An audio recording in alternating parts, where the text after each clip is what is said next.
Hola Guillermo, el gusto de tenerte en Córdoba. ¿Cómo Sergio, estás? ¿cómo estás? Un placer. La verdad que un gran gusto tenerte aquí en la Argentina hoy, en Cadena 3. Eh, Tengo en mis manos Clase Media, Mito, Realidad o Nostalgia, tu último libro, tu último trabajo. Sí, señor. Además de ser un notable y muy respetado consultor, también sos un columnista semanal de La Nación que escribe precisamente sobre un tema tan importante como los vaivenes y las idas y las vueltas del consumo. Yo empiezo convirtiendo el título de tu libro en una pregunta.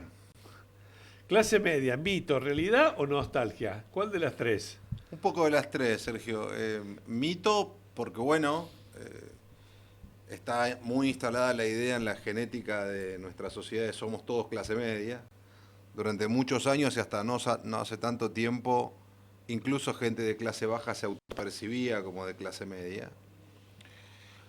Nostalgia, porque ese mito se originó cuando el 75% de la población era efectivamente de clase media y solo había 4% de pobreza. Estoy hablando de los años 60, los 70, primera parte de los 80. Me invita a pensar eso, cómo llegamos hasta acá. Ahora vamos. Y realidad, porque bueno, el 43% de la población sigue siendo de clase media. Con esto quiero también señalar que es falso esa idea de la clase media terminó, no existe más. Ahora, sí es cierto que perdió 30 puntos en el camino, y sí es cierto que yo ahí también pongo otra idea en el subtítulo, que es entre la mutación genética y la esperanza realista. ¿Por qué la mutación genética y por qué la nostalgia? Bueno, porque empezamos a encontrar en los estudios que hacemos con sociólogos, antropólogos y demás, que ya mucha gente te dice, no, yo no soy más clase media, soy clase trabajadora, soy clase remadora, luchadora, o, lo que es peor, soy pobreza intermitente. Entonces hay un gen de la pobreza que le sale a competir a ese ADN histórico de clase media. Y ahí está la mutación en proceso, ¿no? En curso, yo diría una pelea entre dos lógicas, que es lo que propongo y planteo en el ensayo, es que es imprescindible que la gane eh, el ser nacional de clase media, porque el otro es pura resignación y empuja para abajo. Claro, a eso iba. Hay en esta aceptación de una parte de la sociedad de que no es de clase media, aunque alguna vez se imaginó como tal, o incluso puede haber visto sus Sí, padres que lo eran, claro. ¿hay una resignación o hay una asunción realista?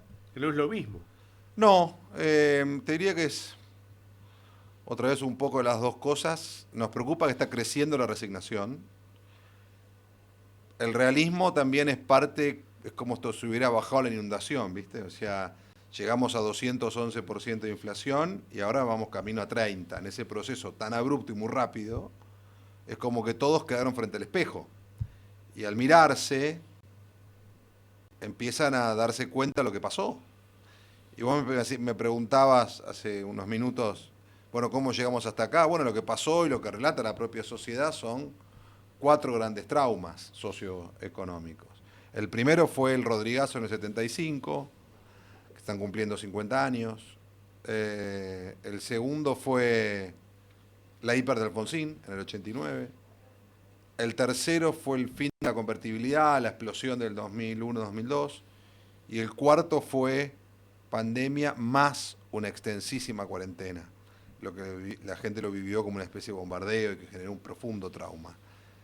Entonces, cuando vos juntás todo eso, lo que empezás a explicar es, bueno, por qué los ciudadanos hablan de una espiral descendente y 6 de cada 10 te dicen que había mejor calidad de vida en los años 80 que hoy, y 6 de cada 10 te dicen que éramos más cultos y más educados.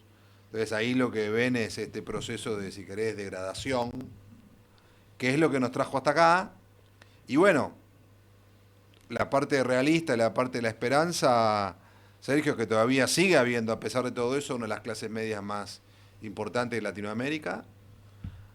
Si querés después hablamos que hay mucha diferencia hoy en el interior de esa clase media, pero sigue siendo uno de los países de la región con más porcentaje de la población de clase media. Y por otro lado, que hay un valor central que aún en el momento límite se defendió. Digamos, la sociedad argentina quebró el pacto con el modelo anterior y se dispuso a votar lo que siempre detestó, que es un ajuste, porque de hecho votó a alguien que venía con una motosierra. Sí, ahora vamos a hablar de esa reacción frente a... Claro, ¿por qué?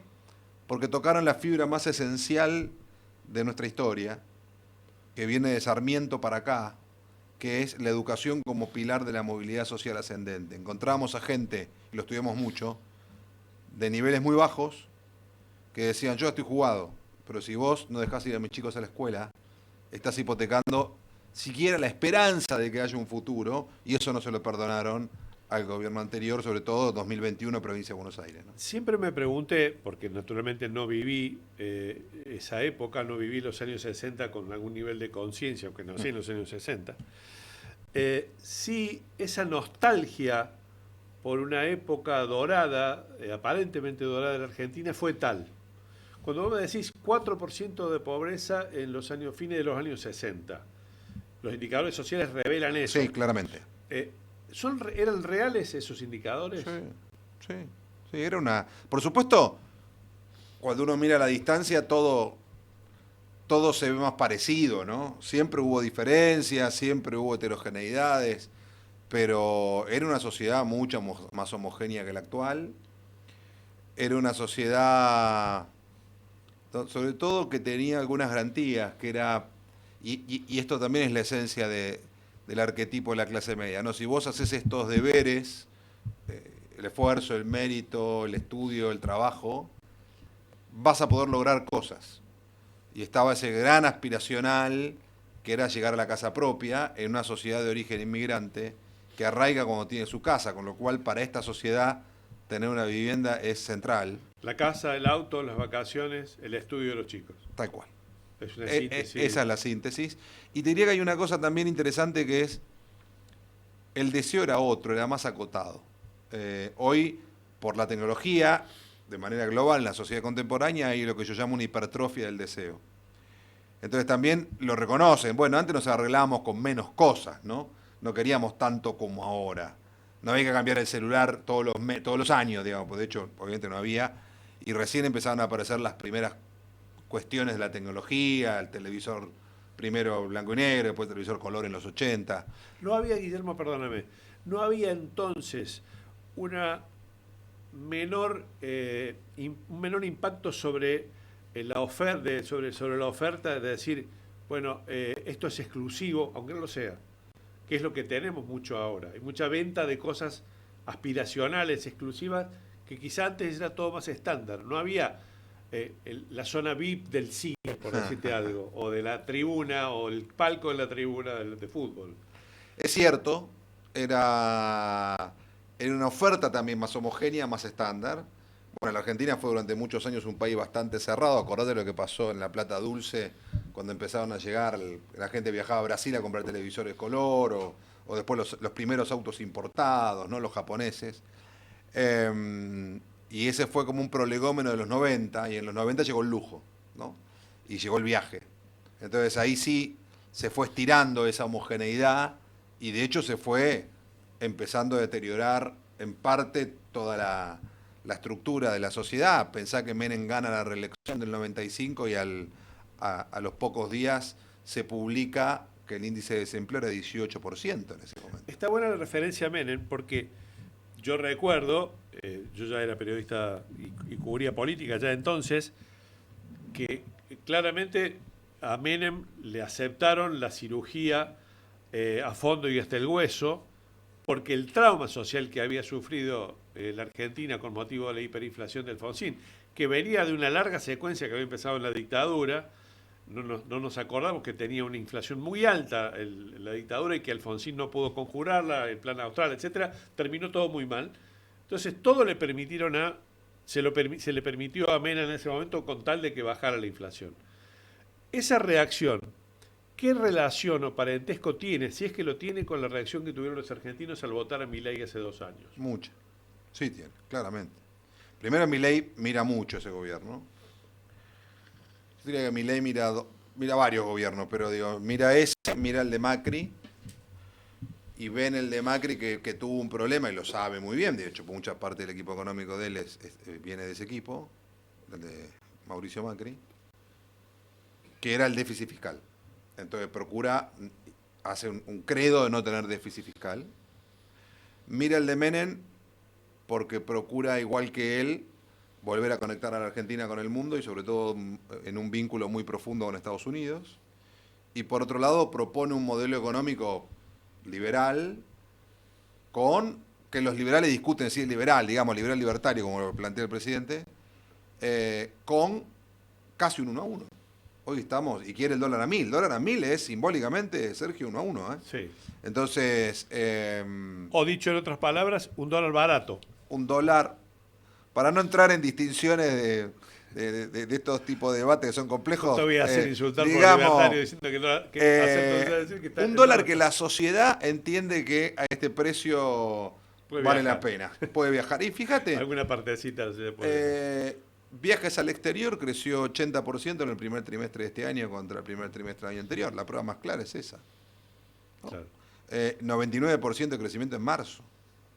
O sea, los argentinos saben que si el dólar empieza a ser razonablemente accesible, si podés comprar, si querés ahorrarlo y si podés viajar, y viajar ahora, ¿no? Y yo creo que falta un elemento, que el otro día estuvieron ronroneando con que puede aparecer, que es las cuotas para viajar. Claro. Llegan a aparecer las cuotas para viajar, Sergio, no queda un pasaje, ¿eh? Claro. Digo, sepámoslo. Después vemos quiénes viajan, cuántos viajan, esa es otra historia. Pero esto es es parte de la argentinidad. El que no entiende esto no entiende a los argentinos. Volvemos de alguna forma al libro y a la arquitectura de la clase media. Los que viajan son relativamente pocos si vos los comparás con el número. ¿Qué clase media quedó viajando? Mira, la clase media habla de un imaginario que nosotros lo llamamos, ahí lo cito así en el libro, la clase media mafalda, ¿no? Que es esto que decíamos antes, las vacaciones, el autito, en algún momento la vivienda, los chicos a la escuela, trabajaba uno solo. Cuando le pedís que dibuje en ese país, te dibujan pequeña clase alta, mucha clase media y pequeña clase baja. Hoy le pedís que dibuje en la pirámide del país, te hacen un Rogel. Dibujan muchos fragmentitos, ¿no? Lo que ven es una sociedad muchísimo más fractal, si querés, en un punto. Y en cierto sentido, poco conectada entre sí, cada uno de esos fragmentos que terminan siendo guetos, de arriba y de abajo, ¿no? Y nosotros tenemos hoy un 17% de la población, que es clase media alta, que esa sigue conectando con aquel imaginario de la clase media mafalda. Estamos hablando a plata de marzo de 4,5 millones, 5 millones de pesos por familia por mes. Después tenés la clase alta, que es 9,5 millones por mes, y de ahí para arriba, eso es el promedio, ¿no? La clase alta es muy chiquita, es el 5% de la población. Y la otra parte de la clase media, que compone el 43, 17 más 26, el 26 es clase media baja. Esa clase media baja es donde está todo el ruido hoy, porque es la que en muchos casos se autové o se autopercibe como de pobreza intermitente, hay mucha informalidad. Es la que cambia de nivel socioeconómico si baja o no baja la inflación. Sí. Es lo que pasó este último año y medio. Sí, y sobre todo qué pase con sus ingresos, con el ingreso disponible, por supuesto está todo conectado eso, ¿no? Y con su empleo. Y ahí lo que ve, Sergio, que Argentina tiene mucho trabajo, tiene 6,4% de tasa de desempleo, que es una muy buena tasa de desempleo, pero tiene 42% de ese trabajo informal. O sea, y estoy ahora citando datos del INDEC, 9 millones de trabajadores son informales. Entonces, el que trabaja informal depende cómo vaya el mes. En la construcción se perdieron 92.000 puestos de trabajo entre marzo del 23 y marzo del 25. Bueno, digo, si vos no tenés obra y trabajás en la construcción, ese mes sos pobre, te sentís pobre por lo menos, porque no llegás. Si llueve mucho y no te pagan, porque si te pagan diario o por semana, no cobraste, la situación se pone difícil. Si tenés un trabajo más estable, si vuelve la obra, etcétera, estás en un momento mejor. Entonces, lo que se habla hoy también es de movilidad en la propia persona, dependiendo de la situación del mes casi, ¿no? Pasó ya, hemos visto esta película varias veces, lamentablemente, que cuando hubo procesos antiinflacionarios, el de Menem fue un caso, el de Milei está en proceso, bajó el nivel de pobreza, pero igualmente nos quedó una pobreza estructural mucho más alta. ¿Cuánto es la pobreza estructural que hoy tiene la Argentina? Cuando la inflación, supongamos, tenga un nivel de 5, 10% anual, ojalá lo alcancemos pronto, el año que viene probablemente. Mira, es difícil de decir, no está claro, pero sí hay un número que que no pudieron quebrar ni Kirchner en su mejor momento, ni Macri en su buen año, que fue el 17, que es el 26% de la población. Hoy la pobreza está en 38% de la población, estoy citando otra vez datos del INDEC, segundo semestre del 24, fue en el primer semestre 52%. Entonces, la reducción es notable por la baja en inflación. Siguen siendo, Sergio, 18 millones de personas bajo la línea de la pobreza, en un país de 47 millones. Dicen que en el primer trimestre, proyectado por Martín Rosada, que es el que más sabe de esto de la DITELA, que es un gran econometrista, sería 35%. O sea, lo que empezás a ver es que ya La baja cada vez es más difícil, ¿no? Claro. Entonces, ojalá siga siendo lo estructural ese 25 y no se haya transformado en 30, 32, 33, no lo sé. Lo que sí es cierto es que cuando nosotros indagamos el año pasado sobre estos temas con la población, un tercio dice la pobreza ya le ganó a la clase media, otro tercio te dice ya casi no queda clase media, y otro tercio te dice están peleando mano a mano. Entonces la gente ve que el país se transformó en su configuración de una manera que va a llevar mucho tiempo, si es que es viable, recuperarlo, ¿no? Hay otra frase que yo no hago grupo focus como haces vos, con tanta precisión y certeza, pero que me gustaría decírtela para ver si eso aparece realmente en tu grupo focus, en tu estudio. O sea, si tiene una comprobación científica. Esa frase es, no llego a fin de mes. Sí, totalmente. Y acá me parece importante aclarar algo. Nosotros estamos viendo hoy una población, grosso modo, 30-70. Clase alta, media alta y una parte de la media baja que trabaja en el sector formal con una situación real, ¿no? Esa gente es la que está impulsando muchos sectores del consumo que están volando. Venta de autos crece 90% en el primer trimestre de este año. Va a terminar creciendo 70% en el año, van a vender 700.000 autos más o menos. Venta de motos 60% arriba, ventas de inmuebles 80% arriba, 70% arriba, viajes al exterior 80% arriba, electrodomésticos 50% arriba, shopping 25% arriba. ¿Está bien? ¿Esa gente quiénes son? Los que tienen empleo formal y por lo tanto tienen paritarias que le permiten que su sueldo empate o le gane la inflación. Se vaya acomodando. Se acomoda, duplicó en dólares, porque se quedó estable el dólar, o más que duplicó. Ahora los bancos tienen que trabajar de bancos, con lo cual le dan crédito, son sujetos de crédito, porque tienen buen scoring, pueden comprar con prendario. Etcétera. Y por último tenían ahorros, y el año pasado solo con dejar el plazo fijo en pesos, hiciste carry trade sin darte cuenta. ¿Está bien? Claro. Sin hacer nada muy sofisticado. Ahora, del otro lado te encontrás con el 70% de la población, que es una gran parte de la clase media baja, más la clase trabajadora, más los que están bajo la línea de la pobreza, que te dicen que es una gran cultura del no. No hay primeras marcas, no hay muchos premios, no hay gustos, no hay mucha salidas, ¿no? A comer afuera, al cine, lo que fuera. Hay menos hay asado, mucho esfuerzo, menos asado, carne, por supuesto, menos carne, mucho gaseosas. esfuerzo, y el mes termina el 20. Entonces, ese es el no llego a fin de mes. Sí. Ahora, aclaremos que el gobierno sigue midiendo hoy 53 puntos de aprobación. Entonces, hay mucha gente de esa que la está pasando mal, que dice, no es culpa de Milei, con Milei vamos a salir de acá, hay que aguantar, está estoica, ¿no? Yo digo, está caminando por el desierto. Bueno, es la decisión que tomaron muchos argentinos, algunos de clase baja, Sí. otros de clase alta, para decir, bueno, vamos a cambiar en forma rotunda y nos vamos Sí. a bancar la que venga para que esto cambie. Sí, eso es inédito en la historia de la Argentina. ¿Por qué? Porque aparte lo hicieron de manera consciente. Digo, en el caso de Menem había prometido revolución productiva y salariazo en la campaña. Después gira 180 grados cuando cae el muro de Berlín y ve para dónde va el mundo. Milei te prometió, va a ser duro, va a ser largo, vengo con la motosierra, voy a hacer ajuste a la casta. Ok.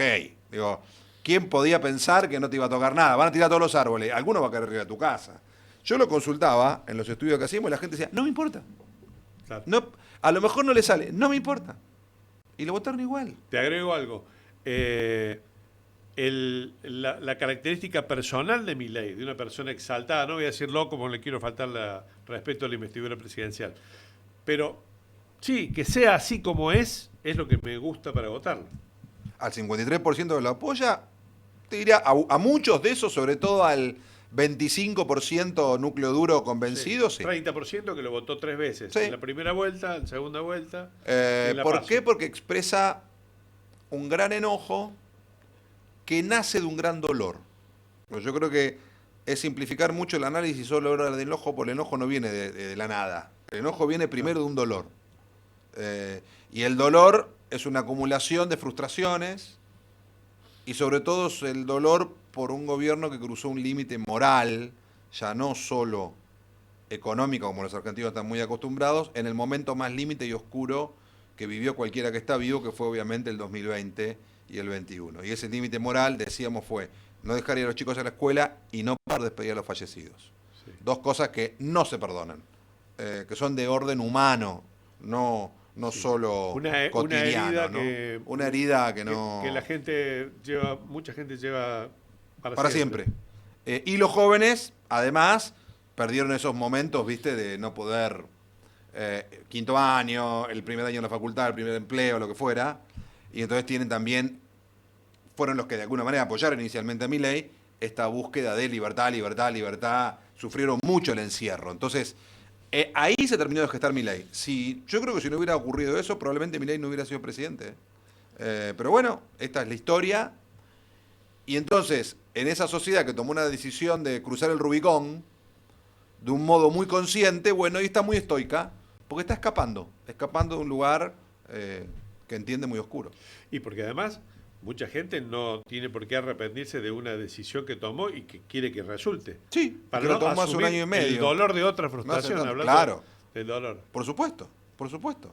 Entonces, ahora, eso tiene hoy ciertos activos muy fuertes, que es la idea hasta ahora de un cierto pacto cumplido, que es básicamente, se puso foco en la economía, bajó la inflación, estabilizó el dólar, yo digo casi en chiste, pero no es un chiste, y llegó Victoria's Secret, digamos, y empezaron a venir, ahora viene Decathlon, Sí. empezó a abrir, ahora podés comprar puerta a puerta, ¿no? Ahora podés comprar cosas de Amazon, que también era algo que los argentinos anhelaban.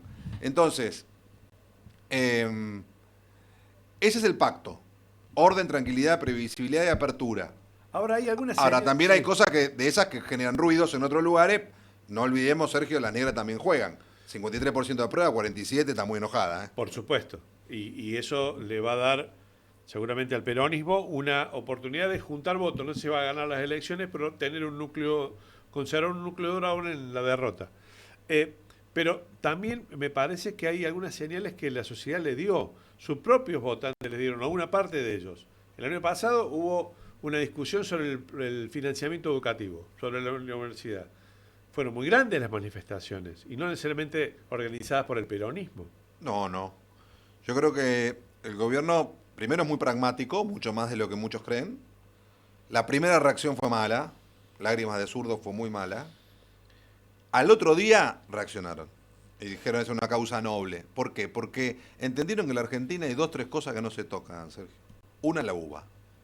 Digo, la uva o la universidad pública Sí. o la educación pública. La uva es el epítome o una condensación de sentido de algo mucho más grande, que viene, insisto, de guardapolvo blanco de Sarmiento. Sí. Digo, si vos tocas la uva, estás tocando, o la Universidad Nacional de Córdoba o la que fuera, estás tocando el hilo conductor de la última esperanza que le queda a cualquier ciudadano de la Argentina, aunque hoy esté muy mal, Que es la educación. que es la educación.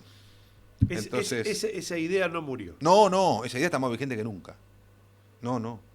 Por eso yo escribo también el libro cuando veo lo de la educación en el 21, porque digo, aunque esté golpeado, la esencia, si querés, más profunda de la clase media sigue latiendo. Se nos está terminando el tiempo. No quiero que dejar de pedirte que me ayudes en un autotest para la gente que nos está escuchando y sepa en qué lugar de la pirámide está hoy. Dale. ¿Cuánto tenés que ganar para ser de clase alta? Mira, la clase alta, Lo plata de dijiste recién. marzo, promedio por familia, claro. El grupo es el familiar. grupo familiar, son 9,5 millones de pesos de ingreso. Y después viene la clase media Después viene alta. la media alta, que tiene un poquito menos que la mitad de eso, 4,5 millones de pesos a marzo. Ujú. Pero hoy las cosas están ya mucho más niveladas, o sea Sí. que no hay tanta diferencia. Y después tenés, esos dos grupos están mucho mejor. Y después tenés el grupo que está complicado, como decíamos antes, que es la media baja. Ahí viene el Rogel. Ahí viene el Rogel y están en Capo. 2,100,000 por Clase familia media por baja. mes. Sí, sí. De la media baja a la media alta no hay nada. No. Una media. Bueno, Ponele. a ver, no hay una definición. Por supuesto, uno se va aproximando adentro. Son mundos muy grandes, con lo cual adentro de cada uno de esos mundos hay diferencias, hay matices. Está bien. Después hay cosas que la gente tiene que entender. No es lo mismo vivir solo que tener 5 hijos. Claro. Digo, no es lo mismo alquilar. Está hablando de un matrimonio que tiene hijos. Estamos Y que hablando tiene de la típica familia nuclear, digamos, que es lo que mide Sí. el INDEC. Nosotros trabajamos con los ingresos de la PH del INDEC y corregimos para arriba, no para abajo. ¿Y más abajo? Y más abajo tenés la clase baja no pobre, que es otro 26% de la población, que tiene un ingreso alrededor de 1,5 millones de pesos por familia por mes, y después tenés los que están bajo línea de pobreza, que eran en el orden de los 760.000 pesos por familia por mes en ese momento, ¿no? Bueno, O sea, como ves, de cada 9,5 oyente- millones a 760, ahí hay mucho hay de brecha. muchísimo. Mucho. Yo me quedaría hablando 3 horas con Poquillano, la verdad, porque me súper interesa y estoy seguro que los oyentes están reenganchados después de este test con más razón. Porque El espejo, mirarse al espejo, todos ¿no? hicieron su cuenta. ¿Cuánto Claro. gano yo? ¿Cuánto gana mi mujer? Mi O al mujer, revés, no importa. los hijos, todos los que, O sea, todos los que ingreso ponen familiar. plata en esa casa, suma. Ok. Nos tenemos que ir. Y no es una pregunta al final, sino un pedido. Que nos recomiendes un libro que te gustaría que los oyentes de la radio lean. Dale, voy a recomendar un libro viejo. Estoy leyendo muchos libros de años, de autores de muchos años. Hay un autor que a mí me gusta mucho, está muy citado en clase media, que es Edgar Morin. Ajá. Tiene 103 años, sigue publicando.